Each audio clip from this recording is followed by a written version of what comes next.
হিসেবে আমরা পেয়েছিলাম রামমোহন থেকে পরপর, চৈতন্যদেব থেকে পরপর মনীষী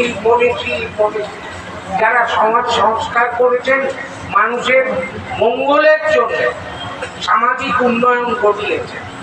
আজকেও আরেকটা রেনেসা চলছে, যে রেনেসার ফসলগুলো আপনারা নিশ্চয়ই সমাজ অভিমুখে দেখতে পাচ্ছেন।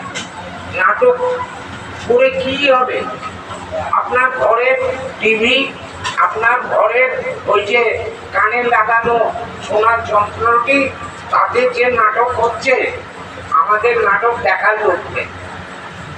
কিন্তু আপনারা এখনো খোলা মনে একটু প্রশ্রয় দেন বলে আমরা এই মাটিকে একটু গড়াগড়ি খেতে পারি।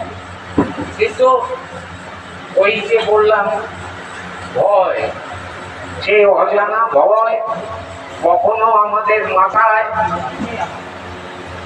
জেলখানা, কখনো পাগলা গারদের ভর্তি আমাদের মধ্যে অল টাইম বেজে চলে, যেটা আমরা কিছুতেই তার থেকে বেরোতে পারছি না। ভেবেছিলাম অমৃত কথা বলবো, কিন্তু কথা আর অমৃত নেই,